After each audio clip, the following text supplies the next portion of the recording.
Pero, mga mahal kong kababayan, ang ating pong bayan ay nasa bingit ng napakalaking kapahamakan.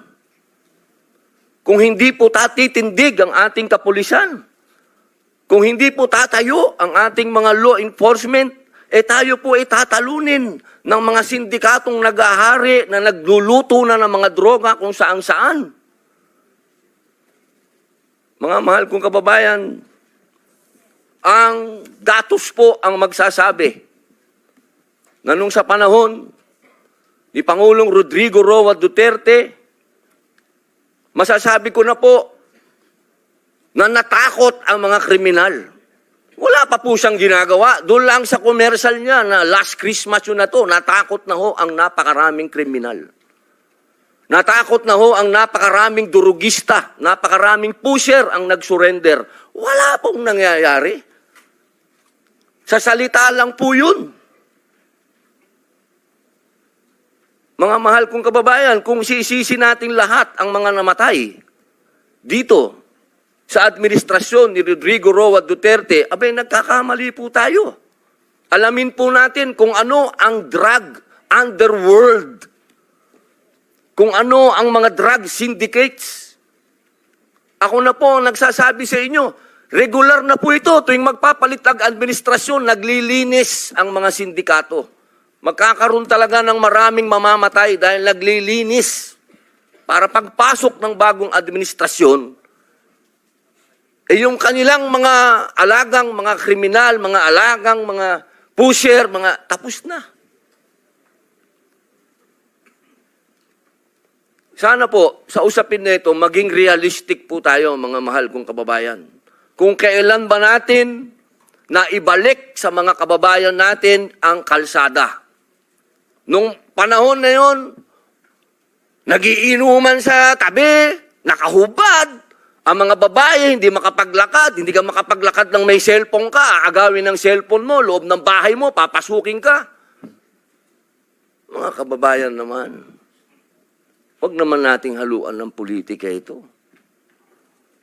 May mga bagay dito sa mundo na kailangan maging realidad tayo. Buong mundo, problema ang droga. Kung walang tatayo para lumaban dito, paano na ang kinabukasan ng mga anak natin? Paano na ang kinabukasan ng bayan natin? Kaya sana po ang inihiling ko sa lahat dito sa pagdinig na ito, iwasan ng politika at tingnan po natin kung saan talaga tayo tutungo ang bayan natin. Mga kababayan, lubog na po tayo sa utang, lubog pa tayo sa tubig, pati ba naman sa ganito, lubog pa rin tayo. Yun lamang po, maraming salamat po.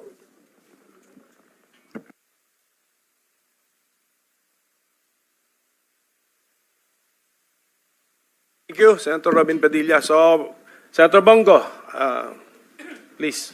Salamat, Mr. Chair. Good day to all my esteemed colleagues and to all resource persons present here today.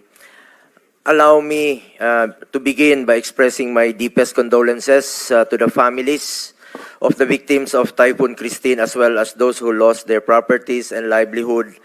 Please know that your Senate will be working extra hard to address your pressing concerns. Marami tayong gustong imbestigahan at bigyan ng pansin lalo na po sa pangangailangan po ng mga nasalanta. Rest assured that your senators will do so at the proper forum. In the meantime, we are here to discuss another pressing issue that concerns not only the previous administration but the future of our nation. Gusto ko pong lumabas na ang katotohanan para makafocus na po tayo sa pagserbisyo po sa ating mga kababayan. Lalo na ngayon, marami pong nasalanta na nangangailangan po ng tulong at ang daming naghihirap. With this, let me emphasize that everything I will say here will be on my oath as a senator. To be clear, my presence here is not only as a member of this committee but also as a resource person kung kinakailangan para maliwanagan tayong lahat. Andito tayo para malaman ang totoo. Nais nating lumabas ang katotohanan. After all, there is only one truth, and it can stand for itself, and there is no need to defend it. Mr. Chair, I trust that the truth will be thoroughly and fairly brought out by this committee fittingly presided by our Minority Leader, Senator Coco Pimentel, we respect its mandate to investigate the war against illegal drugs in aid of legislation. In fact, I filed a resolution to investigate the war on drugs dahil gusto nating malaman ang totoo. Gusto nating makapagsalita ng malaya at na walang takot ang mga naimbitahan dito, walang public shaming, walang trial by publicity, katotohanan lamang po at hindi politika. The Filipino people must realize the truth at kung ano ang naidulot ng kampanya laban sa illegal na droga at kung nakinabang ba ang mga Pilipino. Mr. Chair, bago mahalal si dating Pangulong Duterte, talamak talaga ang illegal na droga noon. Napasukan ito ng sindikato at karamihan dyan armado, kahit ang hanay ng pulisya na infiltrate, systematic talaga ang problema. Kaya naman kinailangan po ng kamay na bakal para solusyonan ito. Kaya nga nanalo si dating Pangulong Duterte dahil sa kanyang campaign promise to get rid of illegal drugs, criminality, and corruption na mga salot po ng lipunan. Mr. Chair, ang sambayan ng Pilipino na po ang humusga.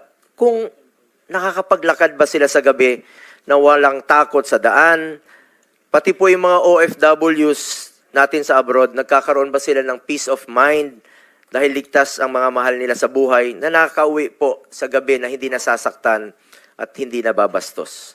Nung panahon ng panunungkulan ni dating Pangulong Rodrigo Duterte, 55% o halos 6 sa bawat 10 barangay sa buong bansa ang naging drug-free. Resulta po ito ng pagkumpiska sa lampas 76 billion na halaga ng droga na pakalat-kalat noon sa ating mga lansangan.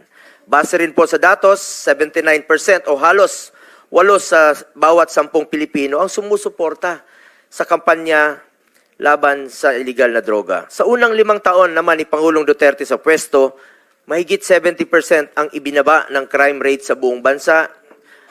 Bukang bibig po yan ng ating mga kababayan kung gaano sila kapanatag, lumabas sa lansangan, kahit sa 10 oras ng gabi dahil alam nilang ligtas sila at ang kanilang mga anak. Ako mismo, meron po ako nakakasalubong sa mga 7-Eleven, nagpapasalamat na ligtas na raw po ang kanilang mga anak. Kaya naman po nananatiling mataas ang approval at trust ratings ni Pangulong Duterte mula simula hanggang pagtatapos ng kanyang termino. Ito ang patunay na kinikilala ng sambayanan ang mga positibong pagbabagong dala ng kanyang pamamalakad. The war on drugs of the previous administration, lest we forget, enjoyed widespread public support across all sectors. Mr. Chair, hindi po natin maikakaila. People are now seeing the difference on how once upon a time they felt safe in the streets and their communities. Mr. Chair, nakakalungkot dahil bumaliktad na po ang panahon, nagbago na po ang ihip ng hangin,